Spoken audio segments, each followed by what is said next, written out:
हमारी भाजपा पार्टी में देखने को मिलता है। मैं तो कांग्रेस राज में 20 साल श्रीनगर में नौकरी, करीब 14 साल मेरी फौज की नौकरी रही। मैं कांग्रेस को बहुत नजदीक से देखा। उस समय हमारे हाथों को बंधा हुआ था, हम लोग पत्थर मारे जाते थे, लेकिन फिर भी आदेश नहीं मिलता था। यही भाजपा सरकार आने के बाद जो अधिकार आर्मी वालों को मिला, जिसकी वजह से वहां पर सुख शांति आज बहाल हुई।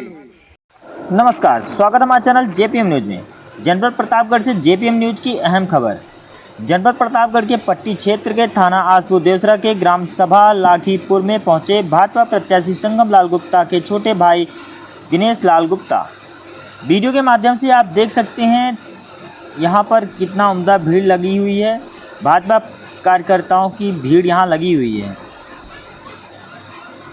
चलिए यहां पर देखते हैं क्या संबोधन किए जनसंपर्क के दौरान दिनेश लाल गुप्ता।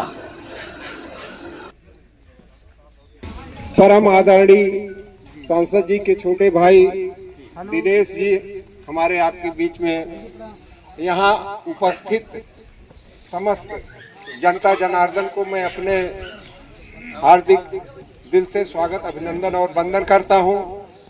आप सबको मालूम है लोकसभा का चुनाव 25 तारीख को अपने यहाँ मतदान होगा। उसी के सापेक्ष में भाई साहब हमारे बीच में आए हैं। और रही बात कि भाजपा नेता वही है जिसका नेतृत्व और समाज को एक साथ लेके चले, वही नेता है। ये चीज हमारी भाजपा पार्टी में देखने को मिलता है। मैं तो कांग्रेस राज में 20 साल श्रीनगर में नौकरी, करीब 14 साल मेरी फौज की नौकरी रही। मैं कांग्रेस को बहुत नजदीक से देखा। उस समय हमारे हाथों को बंधा हुआ था, हम लोग पत्थर मारे जाते थे, लेकिन फिर भी आदेश नहीं मिलता था। यही भाजपा सरकार आने के बाद जो अधिकार आर्मी वालों को मिला, जिसकी वजह से वहां पर सुख शांति आज बहाल हुई।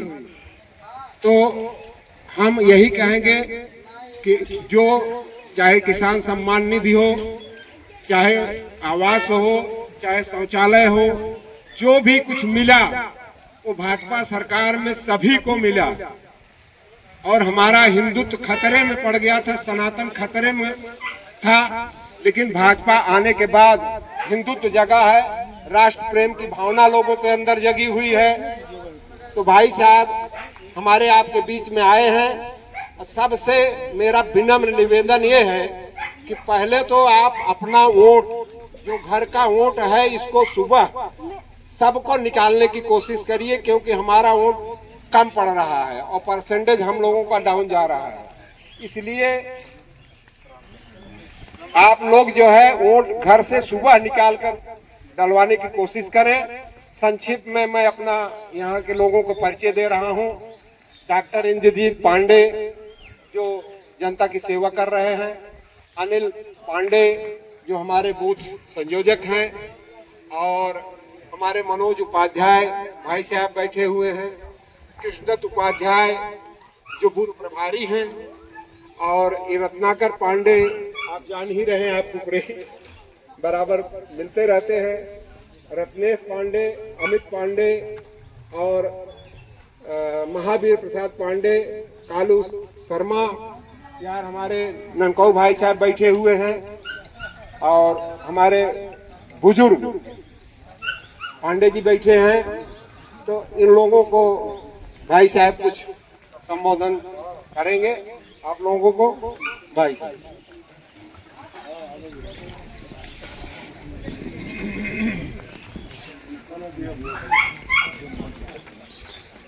भारत माता की, भारत माता की, भारत माता की। यहाँ उपस्थित जितने भी लोग उपस्थित हैं, मैं सबको चरण स्पर्श करके आशीर्वाद भी लेता हूँ। सबको बहुत बहुत धन्यवाद भी देता हूँ कि आप सब काफी समय से इंतजार भी कर रहे हैं। हमारे डॉक्टर साहब भी हैं और कई सारे यहाँ पर बुद्ध लोग हैं, जितने भी लोग हैं मैं सबका चरण स्पर्श करके आशीर्वाद लेता हूँ। और सब जानते भी हैं चुनाव चुका है, तो चुनाव में बहुत सारे लोग अपने अपने विचारधारा, अपनी अपनी सोच लेके आप सबके पास आएंगे भी वोट मांगने के लिए। लेकिन हम सब भारतीय जनता पार्टी के एक परिवार के रूप में, एक सदस्य के रूप में यहाँ उपस्थित हैं। भारतीय जनता पार्टी की नीतियों के बारे में और भारतीय जनता पार्टी की योजनाओं के बारे में हम सब बहुत अच्छी तरह से जानते भी हैं, क्योंकि भारतीय जनता पार्टी 2014 से लगातार काम कर रही है और बहुत सारी योजनाओं के साथ काम कर रही है। पहले की सरकारों ने भी कई सारे योजनाएं भी लागू की, कई सारे नारे भी दिए, चाहे गरीबी हटाओ गरीबी बचाओ का नारा दिया हो, या बहुत सारी योजनाएं इंदिरा आवास को लेके कई सारी योजनाएं भी मार्केट में लाई गई, लेकिन कभी भी उनकी योजनाएं आम जनमानस तक कभी ना पहुंची, ना देश की उन्नति के लिए, ना देश की तरक्की के लिए उन्होंने कोई काम नहीं किया। सब जानते हैं 70 सालों में उन्होंने किया। सबका विश्वास सबका प्रयास, वो किसी भी जात बिरादरी को अलग से प्रेजेंट भी नहीं करती, वो सबको साथ लेके चलने वाली भारतीय जनता पार्टी निरंतर हर समाज हर वर्ग को लेके पूरी तरह से उनको मजबूत करने पे लगी है भारतीय जनता पार्टी, और सारी योजनाओं के साथ। और आप पहले की पार्टियों के बारे में भी जानते हैं अच्छी तरह से। भारतीय जनता पार्टी आवास योजना हो, चाहे शौचालय योजना हो, चाहे किसान सम्मान निधि हो, उज्ज्वला गैस योजना हो, आयुष्मान भारत कार्ड हो, चाहे राशन की व्यवस्था हो, चाहे विश्वकर्मा योजना हो, इतनी सारी योजनाओं के साथ भारतीय जनता पार्टी निरंतर आम जनमानस के लिए काम भी कर रही है। और इसकी इतनी योजनाएं फ्री होने के बावजूद भी हमारा देश पूरे विश्व भर में 5वीं अर्थव्यवस्था पे भी खड़ा है। पहले हम लोग सोचते थे, पहले की सरकारों में ये सब जानते थे कि पहले लोग कहते थे जिस भारत में जो बच्चा पैदा हो रहा है वो भी कर्जा लेके ही पैदा हो रहा है, भारत में इतना ज्यादा कर्जा है। क्योंकि पहले की जो सरकारें थी, पहले की पार्टियां जो थी, उनका भी एक मूल मंत्र था कि उनका नेता पहले करोड़पति अरबपति बने, पार्टी उनकी ज्यादा मजबूत बने, उनके परिवार के लोग ज्यादा से ज्यादा पद पे रहे। इन्हीं 3 मूल मंत्रों के साथ पहले की सरकारों ने, पहले की पार्टियों ने अपनी सरकार चलाई। उनका कभी भारत के लिए या भारत में रहने लोगों के लिए कभी कोई ऐसा कार्य नहीं किया कि हमारे भारत को मजबूत बनाया जा सके या भारत को सही दिशा दिया जा सके।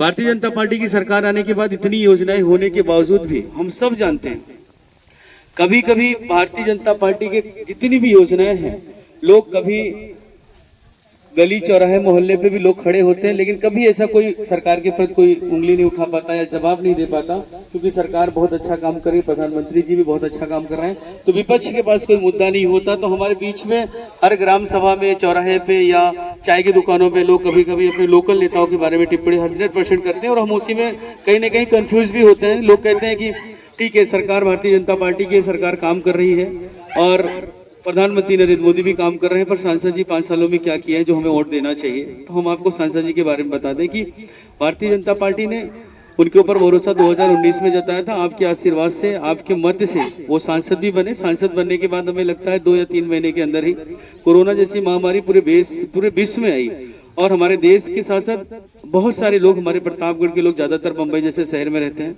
वहाँ फर्स्ट फेज में हमें लगता है कि हर आदमी डरा हुआ था, सहमा हुआ था कि हम इस बार जिंदा रहेंगे या ना रहेंगे, क्योंकि वहां पे घरों से बाहर पैर रखने से लोग घबराते थे।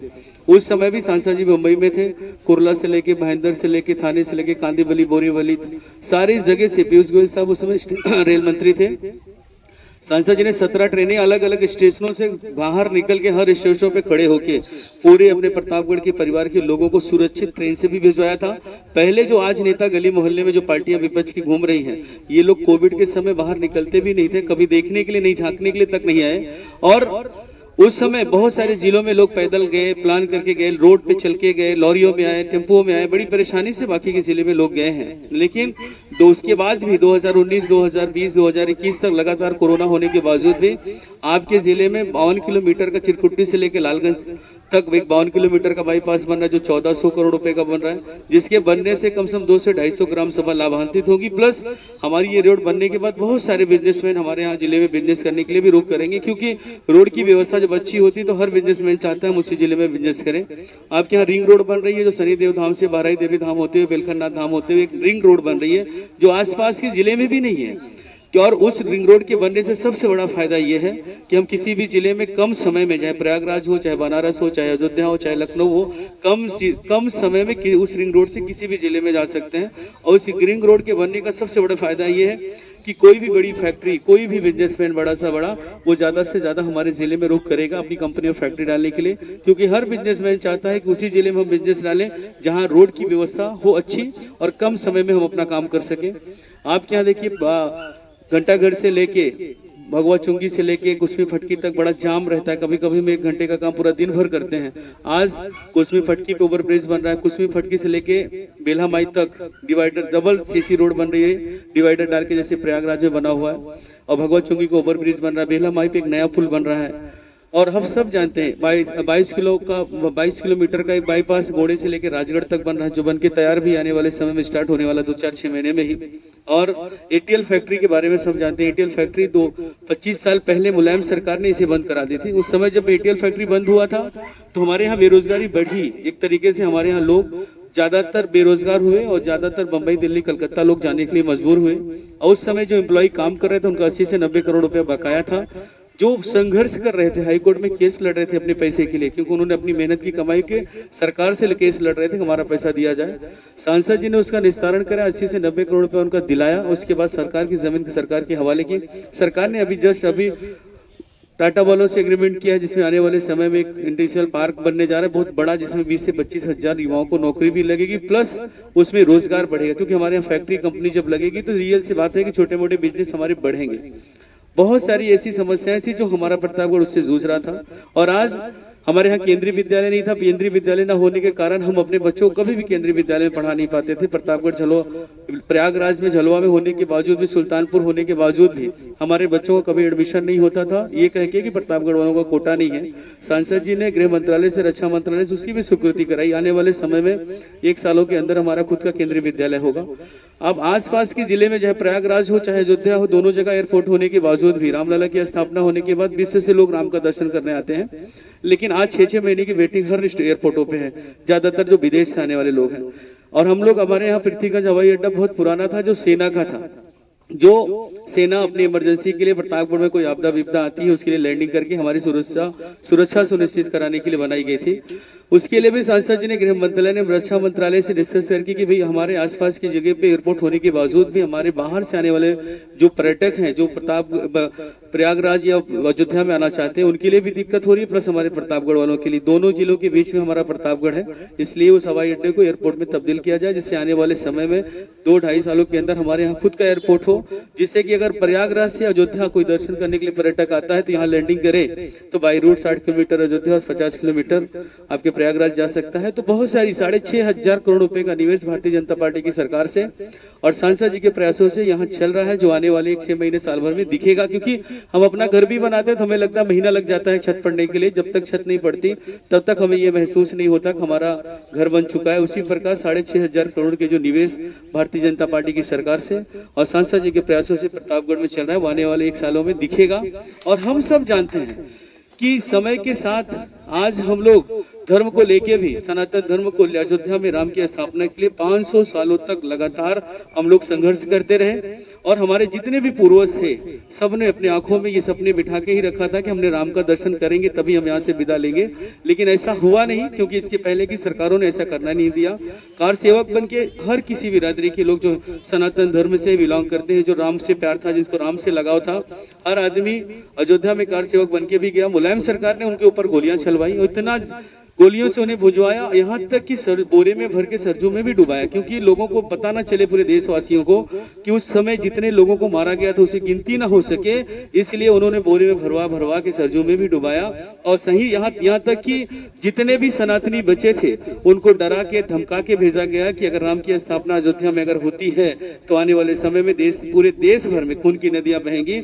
इसलिए हर सनातनी, हर ग्राम सभा में, हर पुरवा में ज्यादातर लोग ईंट इकट्ठा करते थे, चंदा इकट्ठा करते थे, पर कभी हिम्मत नहीं जुटा पाते थे कि हम राम की मंदिर की स्थापना करा पाएंगे।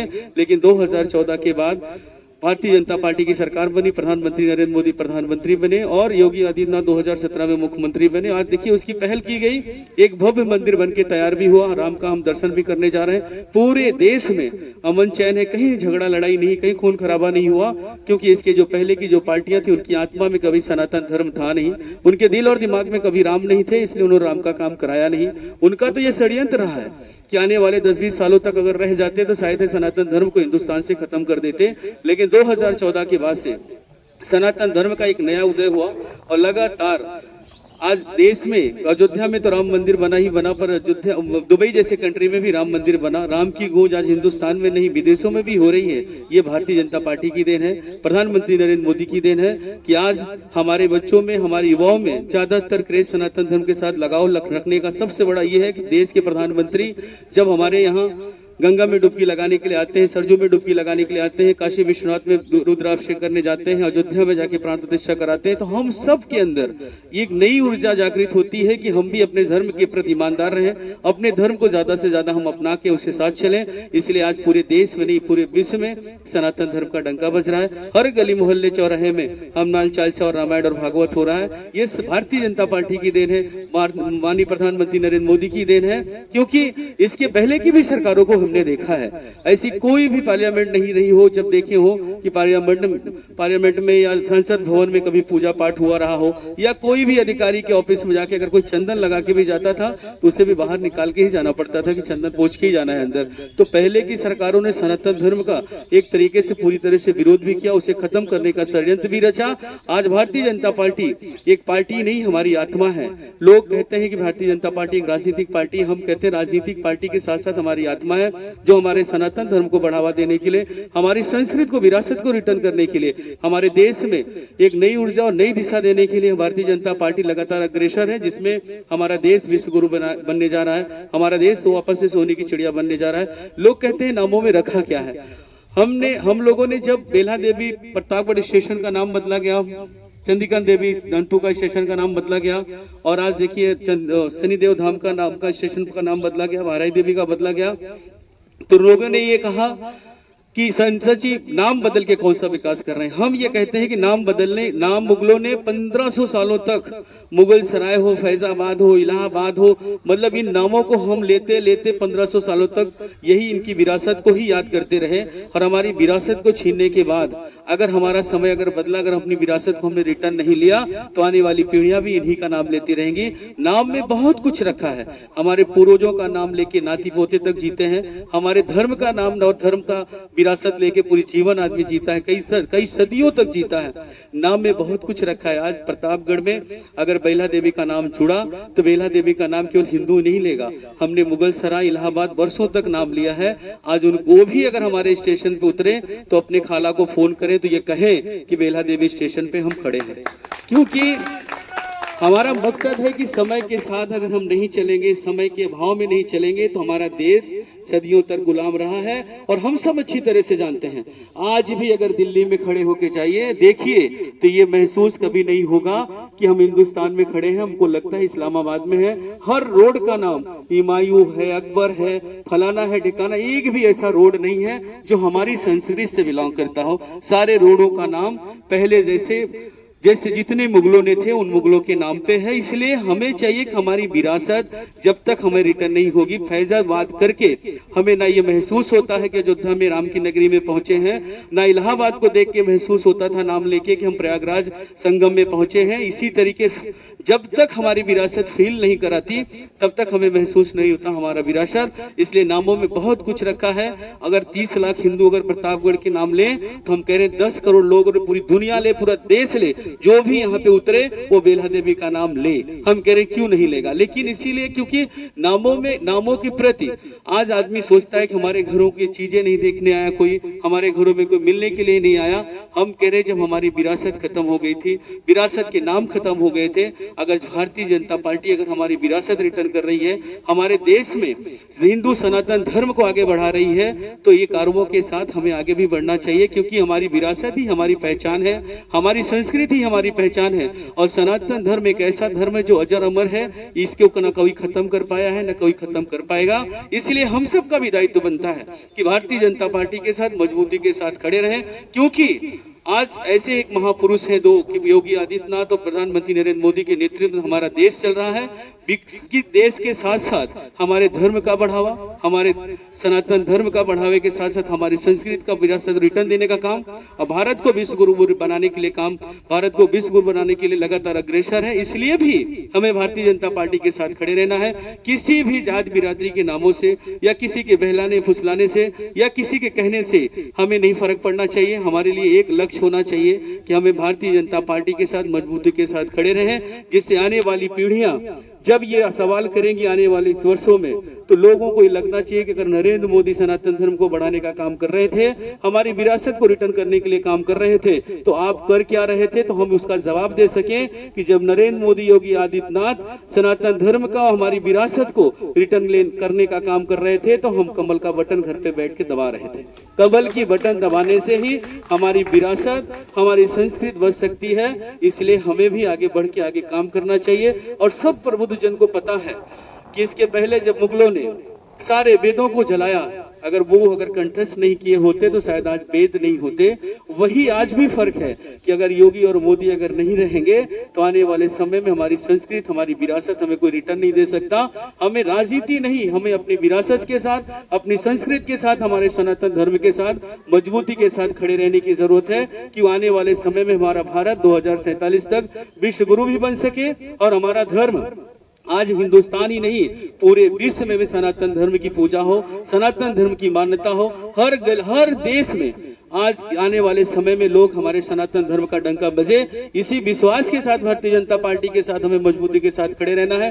देश के प्रधानमंत्री 140 करोड़ की जनता अपना परिवार मानते हैं और उन्हीं के भरोसे, आप सबके भरोसे उन्होंने एक नारा भी दिया है कि इस बार हम 400 पार हैं। उनको लगता है देश में जो हमने 370 हटाए, 35 हटाए, रामलला की स्थापना कराई और इतनी ज्यादा जन कल्याण योजनाएं जो हमने लागू की, उसी के भरोसे हमारे देश में हमारे परिवार के लोग मजबूती के साथ हमारे सरकार के साथ खड़े हैं और उन्हीं के भरोसे उन्होंने 400 पार का नारा दिया। हम सबका भी दायित्व बनता है कि पहले वोटर बन के वोट करते थे, आज परिवार के सदस्य बन के वोट करना है।